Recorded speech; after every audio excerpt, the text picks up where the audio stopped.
Well, moving on, and it's the question every mum asks herself when caring for her baby: is breast really best or is the bottle better? Now, a recent study by Westmead Children's Hospital in Sydney has sparked the debate yet again.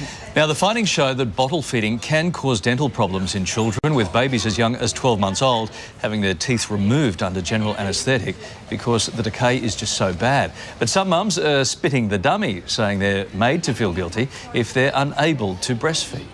So, should mums be concerned? For more, we're joined by Head of Dental Services at the Children's Hospital at Westmead, Associate Professor Richard Widmar, and author of the Real Baby book you need at 3 a.m, Karen Miles, and from Melbourne, natural health practitioner and mum, Natalie Kringudis. Good morning to you all. Richard, we're going to start with you.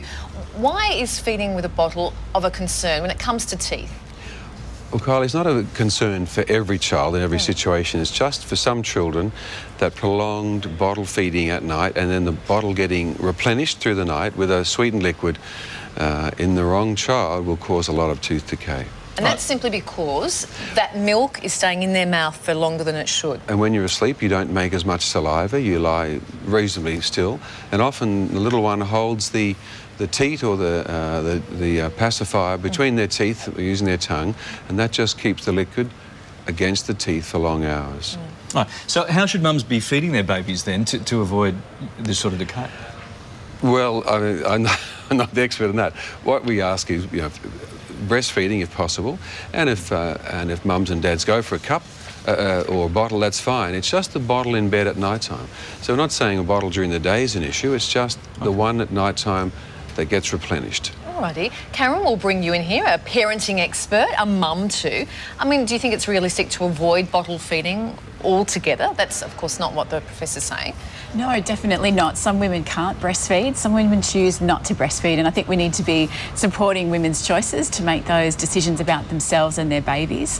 I think the debate has kind of gone a little askew because breast milk has sugar in it, just like formula or regular milk. And so what we need to be educating parents about is actually just don't leave the bottle in bed at night for a prolonged period. All right, Natalie, the natural health practitioner, you breastfed your little girl Olivia until she was 11 months old, right? What are the benefits of breastfeeding in your opinion? Yeah, absolutely. Look, breast milk is nutritionally packed with everything that a baby needs. It has antibodies in it that do protect the child and do increase immunity. So where possible, health experts do advise that babies are breastfed. OK, Karen, you had trouble breastfeeding yourself. Yes, I did. Tell us about the pressure that women feel when it comes to this topic. There is enormous pressure. I mean, as a 30-year-old woman, I almost felt like I needed permission from a health expert to stop breastfeeding when it wasn't working. And I don't think we want to be putting women in those situations. They put themselves at risk of postnatal depression. It's a woman's choice how she wants to feed her baby. Natalie, what other deficiencies can babies have other than tooth decay if they aren't breastfed?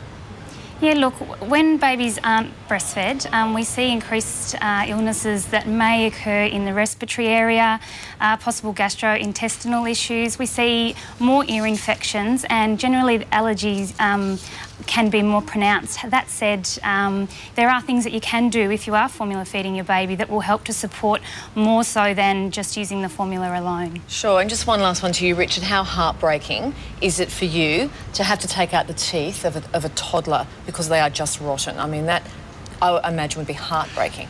Kylie, it is very difficult because, say you're having to do it under general anaesthesia most of the time, the parent sees their child being anaesthetised and thinks, I could have avoided this if I could have had the information, or most parents don't want to do it, but sometimes the information isn't available, or parents haven't had much dental care themselves and don't realise the importance of early intervention.